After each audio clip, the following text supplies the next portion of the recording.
Hello dear student, good morning. एक बार फिर आपका स्वागत है डीपीएस की ऑनलाइन क्लास पर। जैसा आप सबको पता है, मैंने कल आपके लिए क्लास ली थी 5th के ईवीएस के बच्चों के लिए और फर्स्ट चैप्टर से ही मैंने स्टार्टिंग करवाई थी। मैंने फर्स्ट चैप्टर पढ़ाया था अंडरस्टैंडिंग रिलेशंस, उससे मैंने शुरू किया था। आपको समझाया था किस प्रकार एक रिश्तों की समझ होती है। एक फैमिली के बारे में मैंने आपको बताया था, कैसी फैमिली होनी चाहिए, क्या होता फैमिली में। उसके मैंने आपको 2 टाइप्स भी बताए थे। एक बताया था मैंने न्यूक्लियर फैमिली और एक बताया था मैंने जॉइंट फैमिली। ये मैंने 2 आपको टाइप्स बताए थे फैमिली के, और मैंने आपको होमवर्क भी दिया था कि आपको दोनों को डिफाइन करना है कि न्यूक्लियर फैमिली क्या होती है और उसके साथ में जॉइंट फैमिली क्या होती है। मैंने आपको कल डेफिनेशन भी लिखवाई और मैं आशा करता हूँ आपसे कि आपने अच्छे से वो कल वाली क्लास देखी होगी और आपने अपना काम भी किया होगा, और इस प्रकार आप ठीक आगे भी इसी तरह से पढ़ते रहें। और मैं आपके लिए क्लास नंबर 2 यानी दूसरी क्लास लेकर आया हूँ एक बार फिर, और हम उसी चैप्टर को आगे कंटिन्यू करेंगे जहाँ से हमने कल छोड़ा था। तो उस प्रकार मैं पहले लिख देता हूँ कि हमने कल शुरू किया था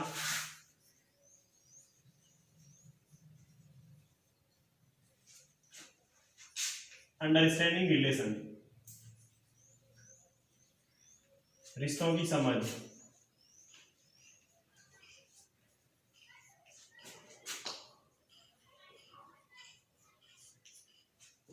इसके बारे में मैंने आपको बताया था अंडरस्टैंडिंग रिलेशंस में हमने एक न्यूक्लियर फैमिली पढ़ी थी और एक जॉइंट फैमिली पढ़ी थी। न्यूक्लियर फैमिली में क्या होता था कि ऐसा एक फैमिली जिसके अंदर only live parents and their children, यानी ऐसा एक परिवार जिसमें पेरेंट्स यानी माता पिता एंड देयर चिल्ड्रन और उनके बच्चे ही सिर्फ रहते हैं, उसको न्यूक्लियर फैमिली कहा जाता है। उसके बाद में मैंने जॉइंट फैमिली के बारे में बताया था, और जॉइंट फैमिली मैंने आपको बताया था कि कौन सी, यानी ऐसी एक फैमिली जिसमें ऑल द मेंबर्स लिव, सभी परिवार के सदस्य रहते हैं। अब ऑल द मेंबर्स में कौन कौन आते हैं? ग्रैंड पेरेंट्स आते हैं, फिर पेरेंट्स आते हैं, फिर चाचा जी चाची जी आते हैं, उसके बाद ताऊ जी और ताई जी आते हैं। ये हमने पढ़ा था। और अब आज पढ़ रहे हैं, एक तो हम थोड़े रीजन्स पढ़ेंगे और वो साथ में कोऑपरेट भी करते हैं अगर एक जॉइंट फैमिली होती है तो। हम आज रीजन्स पढ़ेंगे कि ऐसा क्यों होता है कि कुछ परिवार जॉइंट फैमिली में रहते हैं, कुछ परिवार न्यूक्लियर फैमिली में रहते हैं। कुछ ना तो ऐसा रीजन होगा, और उस रीजन के कारण ही वो ऐसा करते हैं कि उसको न्यूक्लियर फैमिली में रहना पड़ता है या फिर उसको एक जॉइंट फैमिली में रहना पड़ता है।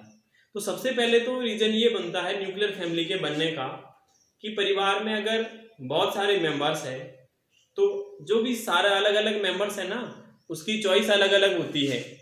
जैसे चॉइस अलग होती है, किसी का स्वभाव अलग होता है, जैसे हम बिहेवियर कहते हैं, किसी का बिहेवियर अलग होता है, किसी की हैबिट्स अलग होती है यानी आदतें अलग होती हैं।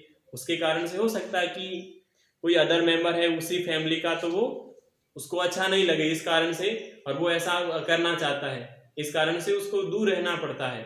या फिर जैसे अधिकतर गांवों के अंदर क्या होता है कि जगह ज़्यादा होती है, घर भी बहुत बड़े बड़े होते हैं, तब वहाँ पर क्या होता है एक जॉइंट फैमिली इजीली रह सकती है।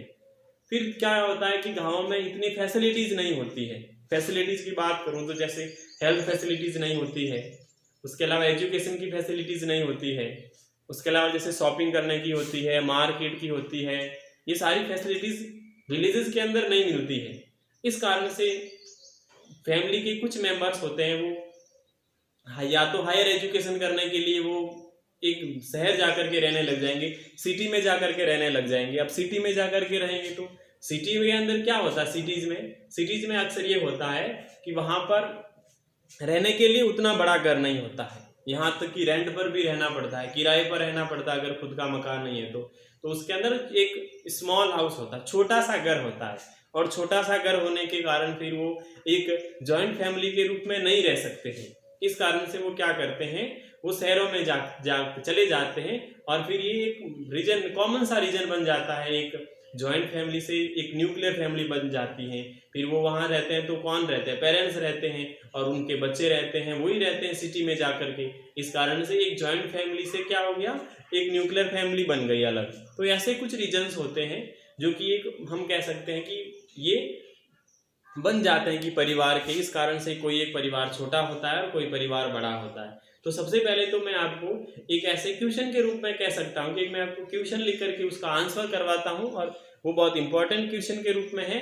और क्वेश्चन यही है कि कौन से जो रीजन होते हैं जो कि बनते हैं, और वो कौन से रीजन, यानी कि जो एक न्यूक्लियर फैमिली के बनने के कौन से रीजन्स होते हैं। जैसा मैंने आपको बताया था, हायर एजुकेशन हो गया, हेल्थ फैसिलिटीज के हो लिया, या फिर जो आपका बिहेवियर्स अलग होता है, कुछ लोगों की हैबिट्स अलग होती है, उस कारण से ये जो आपके रीजन्स बनते हैं कि एक परिवार जो होता है, और वो परिवार क्या होता है, जो जॉइंट फैमिली होती है, और उस जॉइंट फैमिली के कारण क्या होता है, वो एक न्यूक्लियर फैमिली बन जाती है। तो सबसे मेजर रीजन तो यही होता है जो कि हम बात करते हैं। हायर एजुकेशन हो गया, तो मैं आपको क्या करता हूँ, पहले एक क्वेश्चन लिखवाता हूँ, और उस क्वेश्चन का आंसर के रूप में मैं क्या करता हूँ, आपको उसका आंसर लिखवा देता हूँ कि कौन से जो है वो रीजन्स होते हैं एक न्यूक्लियर फैमिली के बनने के। ठीक है, तो भी आप भी क्वेश्चन लिखिएगा, या तो आप अभी कर लिए या फिर आप उसके बाद में कर ले, यानी कि जब आप स्क्रीनशॉट खींच करके या वीडियो को पॉज करके। तो पहले देखो मैं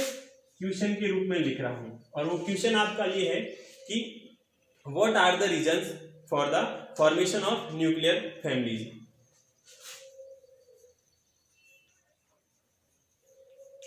what are the REASONS reasons, what are the reasons, यानी रीजन्स जो है वो कौन से आपके लिए रीजन्स है। अब वो रीजन्स कौन से, for the formation of, for the formation of, और फॉर्मेशन किसके फॉर्मेशन हमारे को पढ़ने, न्यूक्लियर फैमिली के बनने के, तो ऑफ न्यूक्लियर फैमिलीज।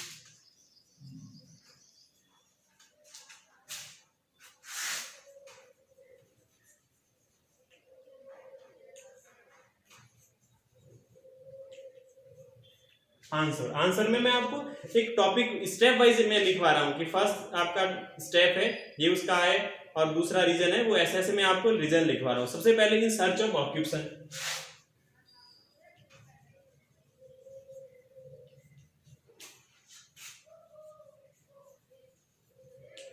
पहला रीजन हो गया in search of occupation. Occupation का मीन्स होता है काम या व्यवसाय।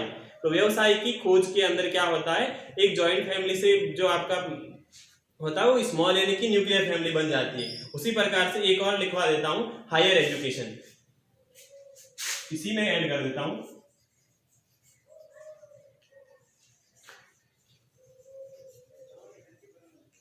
हायर एजुकेशन हो गया, उसी के अंदर क्या हो गया, हायर एजुकेशन, यानी कि इससे क्या होता है कि जो फैमिलीज होते हैं वो माइग्रेटिंग हो जाती है फ्रॉम विलेज टू सिटीज। तो फैमिलीज आर माइग्रेटिंग फ्रॉम, इसके आगे लिख देता हूं families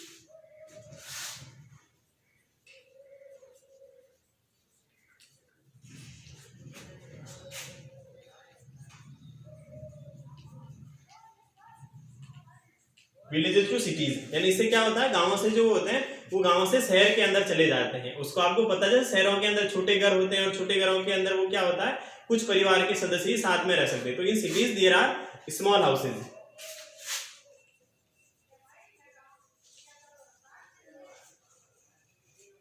there are small houses.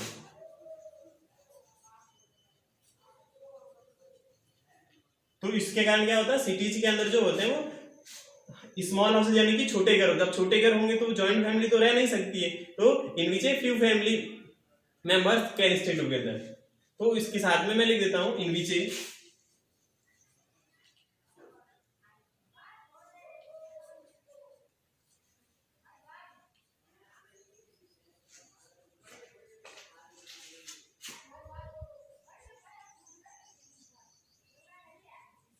in which a few family members are stay together, sorry can stay together आएगा।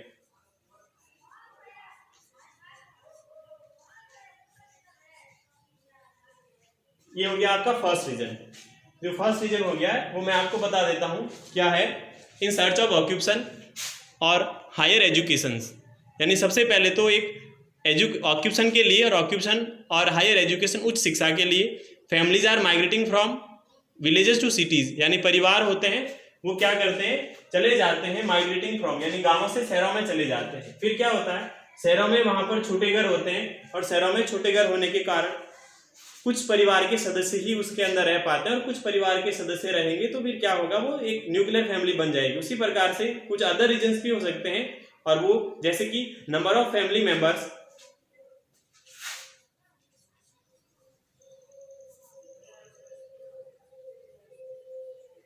Number of family members, number of family members यानी कि परिवार की जो सदस्यों की संख्या होती है उसके कारण भी हो सकता है। उसके अलावा जैसे कि और हो सकता है आपका हैबिट्स हो सकता है, behaviour of family members, habits हो गया, behaviour of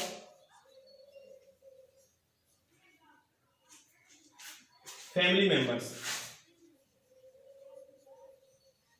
behaviour of family members. Behaviour का मीन्स क्या होता है, स्वभाव होता है, यानी कि परिवार के सदस्य का स्वभाव कैसा रहता है, इसके कारण से भी क्या होता है, वो एक रीजन बन जाता है। उसके अलावा इकोनॉमिक कंडीशंस भी होता है और कैपेसिटी ऑफ जो स्पेंड होता है। तो इसके अलावा economic condition,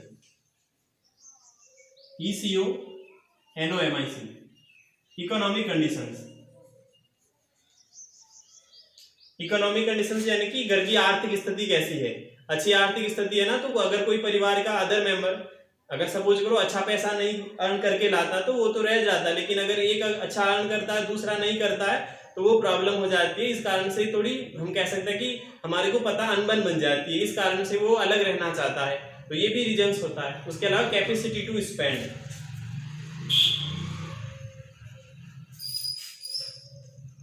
capacity to spend, capacity to spend का मीन्स ये होता है कि स्पेंड मीन्स होता है रहने की उसके अंदर क्षमता होनी चाहिए, अगर रहने की क्षमता नहीं होती है तो उसके कारण भी हो जाता। तो ये मैं किसी से, ये आपका सेकंड रीजन हो गया, ठीक है ना। तो ये भी एक आपकी रीजंस होगी, जो एक फैमिली मेंबर्स के अंदर जो परिवार के सदस्य होते हैं वो एक जॉइंट फैमिली से अलग होकर के एक न्यूक्लियर फैमिली का निर्माण हो जाता है। तो इस प्रकार से मैंने ये जो क्वेश्चन लिखा है, इस क्वेश्चन का आंसर ये है इस प्रकार से कि किस कारण से जो एक फैमिली जो होती है वो न्यूक्लियर फैमिली के बनने की रीजंस मैंने आपको लिखवाए हैं कि क्यों एक एकल परिवार बन जाता है।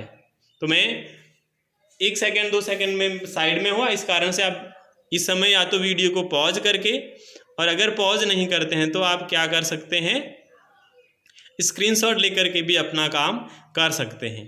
अब इसके बाद में मैं आपको आगे देखिए, यहाँ नीचे ही आ जाएगा तो फिर आगे ही लिखते, ठीक है ना। इसी प्रकार से देखो, आपने भी सुना होगा क्या होता है, कभी कभी कुछ पेरेंट्स होते हैं, उस पेरेंट्स के अगर चिल्ड्रन नहीं होते हैं, उसकी अगर संतान नहीं होती है, ऑफ स्प्रिंग नहीं होती है, तो या तो वो किसी रिलेटिव से, कोई भी रिश्तेदार से होते हैं, कोई भी रिश्तेदार से जो बच्चा होता है वो अपने पास में रख लिया जाता है, ताकि वो क्या कर सकता है, वो अगर ओल्ड एज होती है जब पेरेंट्स की, तो उस समय वो क्या करता है, उनकी केयर कर सके, इस कारण से वो उनके पास आकर के रहने लग जाते हैं। तो ये अक्सर क्या होता है, इसको हम बोलते हैं, हमारी लैंग्वेज में गोद लेना कहते हैं, कि किसी रिलेशन से किसी बच्चे को गोद ले लिया जाता है, ताकि वो जब उस पेरेंट्स की ओल्ड एज हो जाती है तब उसकी रक्षा कर पाते। तो ये भी थोड़ी इंपॉर्टेंट डेफिनेशन बनती है कि वो एडॉप्शन कर लेना, नहीं गोद लेना। तो मैं आपको डेफिनेशन लिखवा देता हूँ एडॉप्शन की। गोद लेना किसको कहा जाता है, to protection, sorry to provide legal, legal का मीन्स होता है सही या कानूनी, टू प्रोवाइड लीगल प्रोटेक्शन,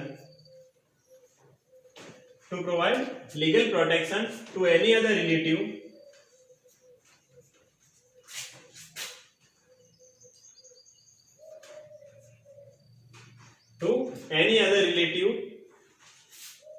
तो फिर वो क्या हो जाएगा, किसी एनी अदर के चाइल्ड को अपने पास में रख लेना, तो टू एनी अदर रिलेटिव या फिर एनी अदर चाइल्ड,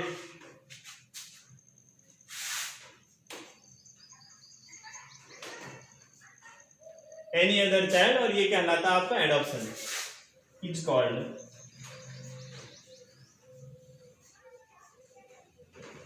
एडॉप्शन। इसका मीन्स मैं लिखता हूं हिंदी में होता है गोद लेना, ठीक है ना। तो आप अक्सर हमारे फैमिलीज के अंदर हम देखने को मिलता है, ऐसा होता है कि अगर किसी पेरेंट्स के संतान नहीं होती तो फिर या तो रिलेटिव से या किसी पास से कोई भी अगर बच्चा होता है उनके पास में रख लेते हैं, इस कारण से ताकि वो जब ओल्ड एज होती है तब ओल्ड एज के अंदर क्या कर सकता है, उनकी देखभाल कर सकता है, केयर कर सकता है। तो इस प्रकार आपको SW में यही करना है। मैंने पहले क्वेश्चन लिखवाया, इस क्वेश्चन का आंसर करना है, फिर मैंने जो आपको डेफिनेशन लिखवाया एडॉप्शन का, इस एडॉप्शन के डेफिनेशन को आपको क्या करना है, नोट करना है अपनी नोटबुक के अंदर। ये SW के रूप में मैं ये आपको ऐसा करना है। तो आपको अच्छे से पढ़ाई करना है, आपको कंटिन्यू, आपको ऐसे अच्छे वीडियो मिलते रहेंगे हमेशा। और आपको एक बार फिर क्या करना है, एक पढ़ाई शुरू कर देना एक अच्छे ढंग से, क्योंकि बिना पढ़ाई के आपको पता कुछ नहीं होने वाला है। इस कारण से आपको अच्छे से पढ़ाई करना है। मैंने पहले अच्छे से तरीका बताया हुआ है कि आप अपने घर पर रहें और एक अच्छी जगह बैठ करके, जहाँ पर आपको कोई डिस्टर्ब नहीं करे, वहाँ पर बैठ करके अपना काम करें। या तो आप उसी समय देखें जब भी अपना काम कर लें, या फिर आप जैसे ही वीडियो पॉज करके एक स्क्रीनशॉट खींच लें और उसके बाद अपना काम बाद में भी कर सकते हैं आराम से। तो मैंने आपको SW बता दिया है, वो आप करते रहना, क्योंकि आपको पता, मैंने पहले बताया, आप नोटबुक चेक होगी और नोटबुक चेक होगी, इसके कारण से आपको काम रेगुलरली कंटिन्यू आपको करते रहना है। तो इस प्रकार कल और मैं आपको आगे वाली जो क्लास है इसके अंदर की आगे हमारे को इसी चैप्टर में क्या पढ़ना है वो लेकर के आऊँगा। तो घर में रहें, सुरक्षित रहें। Bye bye, have a nice day.